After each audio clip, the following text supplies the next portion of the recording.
It's no big deal, right? Costco has a membership fee and all. So it really helps out. Sarah tries to drag me along for her shopping trips, just because she wants to go. Her attitude, only thinking of what benefits her, irked me so much that I repeatedly refused. But she just keeps insisting it's no big deal, making no progress in the conversation. Eventually, she even starts planning the day as if I've already agreed to go, despite my clear refusal. Sure, when should we do it? Thomas, my husband, suddenly joins the conversation and astonishingly agrees with Sarah, leaving me dumbfounded by his response. Hey, what are you thinking? That's Sarah, you know. She's definitely going to make us pay again. I'm planning to get back at her this time. It seems Thomas has some plan in mind to deal with Sarah's behavior. He's plotting some incredible revenge, but only if Sarah acts as shamelessly as she always does. I decided to go along with Thomas's strategy. I am Mary. This year my child started kindergarten, and I've been busy with their education and neighborhood socializing. Luckily, most of the mom friends are kind, helping with various things about our kids and giving parenting advice. I try to help out when I can, feeling good about the strong relationships I've built. Except for one of the mom friends. Her name is Sarah. She's the only one who often needs help from me and others, claiming to be a self-proclaimed baby. She hardly ever reciprocates the help. For example, when the mom friends plan to eat out, she somehow appears and joins us often. That's not a big deal, but her attitude towards other people's food is. Can I have a bite? She often asks this. I don't have much cash on me today. She hints at wanting us to treat her. Other mom friends have shared similar experiences, feeling the same way about her. When I go shopping by car, she often appears, persistently asking for a ride. I don't mind if we are going to the same place, but Sarah is just too brazen. I rushed out and forgot my wallet. What will you do? Go back to get it? No, it's too embarrassing now. Can I pay you back later? When I take her shopping, it always ends up like this. She forgets her wallet, or leaves her card, and makes excuses, never pulling out her wallet. She says she'll pay back later, but Sarah hardly ever does. Even when I show her the receipts and press her, she makes excuses like not having money or asking to wait until payday. You're really strict about money, Mary. Finally, when I confronted her directly, even involving Sarah's husband, that's what she said. Sarah's husband is reasonable and pays me back while apologizing. But Sarah herself shows no remorse and doesn't care. It may seem like a few dollars, but these incidents add up to a significant amount every month. It's stressful to have to go through all this every time I shop, trying to get reimbursed. It would be best to refuse her at the outset, but Sarah uses her child to manipulate the situation. Our kids are close, and she makes plans with my child before asking my permission. It's hard to say no when she uses the children, and I can't ask my young son not to be friends with her. Other mom friends sympathize, but it seems they also prefer to keep their distance from Sarah. Hey, can you go shopping for me instead? What? Why? That mom friend I told you about is being persistent. Just tell her no clearly. I tried discussing it with Thomas, but he didn't take it seriously, not knowing Sarah's character. He said children are children, parents are parents, and even told me to be more assertive. Wondering what to do, one day Thomas came home looking extremely tired. I thought it was work-related, but it turns out Sarah had cornered him as he was going to his car. Thomas, perfect timing. Can you give me a lift on your way? While waiting at a traffic light, Sarah spotted our car and approached him. She tried to force her way into the passenger seat, not even considering Thomas might refuse. When Thomas refused, she threw a fit, screaming and calling out Thomas's name in the middle of the road, trying to call him back. It's crazy to yell like that on the street. That's what I've been telling you. Sarah is a handful. There's a limit to being a handful, right? Then she even asked for travel expenses.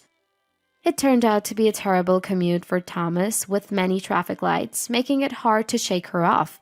After dropping her off, I wondered where Sarah, without any travel money, was planning to go. Thomas, finally realizing the extent of Sarah's selfish behavior, was completely worn out. What is she really thinking? That's why I wanted you to do the shopping. Even with me, she doesn't care, huh? Thomas looked bewildered, at a loss about what to do with Sarah. I was also at my wit's end. Then one day, Sarah approached me with a suggestion. Hey Mary, I've been wanting to go to Costco. Is that so? Want to come with me? It's cheap and cost effective. Do you go there often? No, I'm not a member. Sarah's sudden proposal left me giving non-committal responses. She seemed quite knowledgeable about Costco despite not being a member. Thomas is a Costco member, and we occasionally shop in bulk, so I was aware of it. However, I had no intention of taking Sarah shopping with me. I just nodded along, thinking she was probably after my wallet. Let's go, Mary. You're a member, right? I am not a member. Oh, then Thomas? That's fine too, and I'd like a ride in your car. Why do you know about that? I got a ride from Thomas the other day. I saw Costco shopping bags in the car. Hearing this, I couldn't help but grimace and exclaimed, Oh, wow. You know, non-members can't even pay at Costco, right? So just leave the checkout to me. I'll pay you back later. You hardly ever pay back. It'll be fine this time, right? Even though I doubted her intentions, Sarah, as usual, spoke to my child. Can we go shopping together? She asked, and my son cheerfully agreed. Then, the kids can stay with my husband. We haven't agreed to go yet. Come on, it's fine, right? Costco has a membership fee, and it helps. I repeatedly refused Sarah, who only thinks of her own benefit, even telling her not to make promises using the children. But she wouldn't listen and started planning the day as if I had agreed. What's this about? Oh, Thomas, we were just about to make plans to go to Costco together. Sure, when should we do it? Thomas, who had come to pick me up, astonishingly agreed with Sarah, leaving me doubting my ears. Sarah happily ran to Thomas and quickly made plans to go to Costco the following weekend. After Sarah left, I nudged Thomas and couldn't help but complain. Hey, what are you thinking? That's Sarah, you know. I know, but she said she'd bring money, right? That's definitely a lie. She's going to make us pay again. I plan to get back at her this time.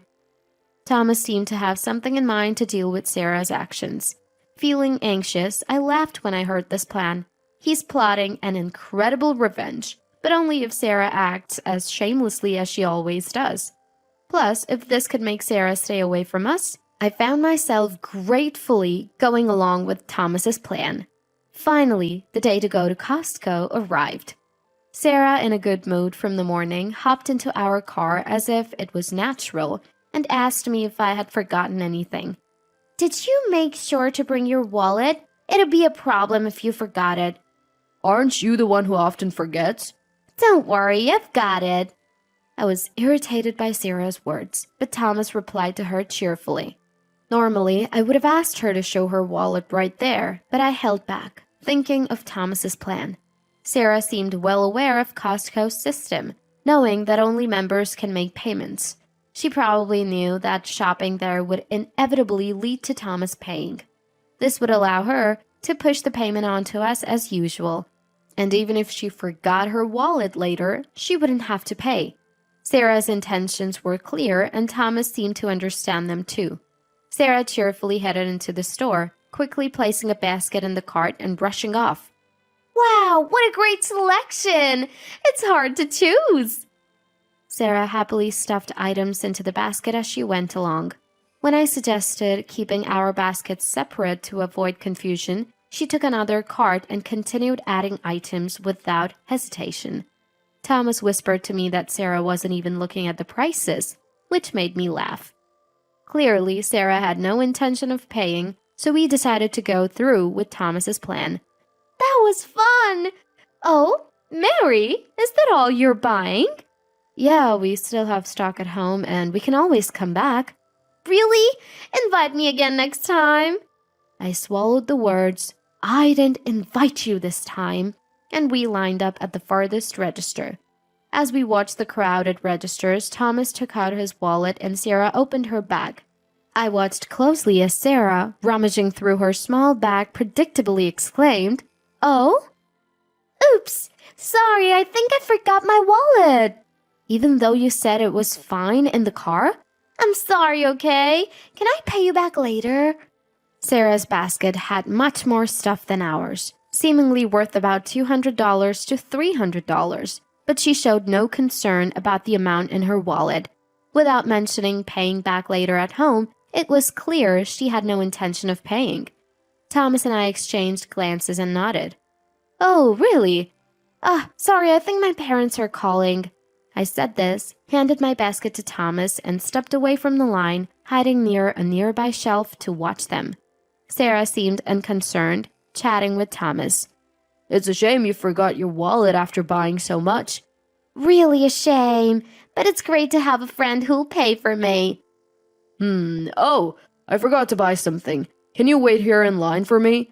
I guess I have to, but don't make me wait too long." Pacifying the dissatisfied Sarah, Thomas also stepped out of the line. Sunday mornings are especially busy at Costco, so as soon as Sarah turned to the register, she disappeared into the crowd. "What now? I wonder." With a cart full of stuff, she can't just say she's not buying it, right? Exchanging these words and a wry smile from behind the shelves, we headed to the farthest register on the opposite side. Watching Sarah, she seemed to be slowly passing her place in line to the people behind, waiting for us. On a busy Sunday morning with many people planning to have lunch there, it was unlikely for her to spot us from afar. We paid and left the store first. Getting into the car, we waited for a bit. Just as we were about to inform her, I saw a message from Sarah on my mobile phone. "Hey, still? Come on, don't make me wait too long." Can't believe she's still online without her wallet. Maybe it's time to tell her the truth and ask her to come back to the car? Yeah. We laughed, seeing that she was still diligently waiting. I wondered what she would have done if we didn't have enough money to pay for all the stuff she bought. As expected, when we told her we were already done with checkout and back at the car, an infuriated Sarah called us. "Hey, what are you thinking? I haven't finished shopping yet." "If you don't have your wallet, you can't shop in the first place. Come back soon." "Don't be ridiculous. Stop joking and come back to pay." "We're not paying. Do you have any idea how much money you've made us spend until now?" The back and forth continued for a while, with Sarah insisting I should pay since I brought her. Eventually, Thomas got fed up before I did, saying if she didn't want to go home, it couldn't be helped, and he started the car. When Sarah asked how she was supposed to get back, Thomas said she'd be just fine. "Maybe she'll just force herself into someone else's car?" Thomas joked, still holding a grudge for her suddenly getting into our car before. Despite my repeated warnings that we'd leave her if she didn't come back, Sarah wouldn't listen. I felt bad about leaving her, but there was nothing more I could do after being pushed to this point. She'll figure something out, I thought, and we left the store. The next day I heard Sarah somehow got back by taking multiple buses. While Thomas laughed about her actually having her wallet, an angry Sarah showed up at our house looking furious. "You left me and I couldn't even shop! That's terrible!" "It's your fault for not bringing any money to shop in the first place." "Still, who leaves someone behind? You could have just paid." "And let you skip out on paying, like always?" "You always say that. Mary, you're really stingy about money." She kept yelling her selfish arguments, angry that I didn't pay this time. She even demanded compensation for being hurt, causing a scene at the front door. "What's going on? Why are you shouting?" "Oh, Jessica, listen! Mary was terrible to me." It was Jessica, a chatty mom friend who happened to pass by. Sarah, seeing her, smirked nastily, probably planning to tell Jessica how awful I was and spread it around the neighborhood. "Mary said she'd take me shopping, but then left me there." "Oh? Isn't that the story where you forced yourself into a promise?" "What? No! Mary said let's go." Who invites someone who always forgets their wallet and expects others to pay? "Well..." And then you tried to get someone to pay again and got left behind. That's what you deserve. Jessica, instead of spreading the rumor, pointed out the truth, leaving Sarah speechless. I had already talked to Jessica about what happened yesterday, pretending to seek advice, anticipating that Sarah would spread lies. After being scolded by Jessica, Sarah left with a red face. Jessica, saying it was a disaster, seemed a bit amused. She'd probably talk about Sarah's actions around the neighborhood. Following that, Sarah couldn't correct the story, and her misdeeds quickly spread, thanks to Jessica. Sarah tried to gain allies but ended up spreading too much herself and didn't receive help from anyone. Instead, she was criticized and became more isolated in the neighborhood. It's all your fault! Even though I felt leaving her behind might have been too much, Sarah continued to blame me. She was scolded by her husband and started avoiding me. People who were tired of Sarah's behavior said I did well, so I hope this is settled now. Because of Sarah, I had been distant from others, but this incident helped me become friends with those I couldn't get close to before. We started going shopping together, of course paying for our own items. We've built a good, reciprocal relationship.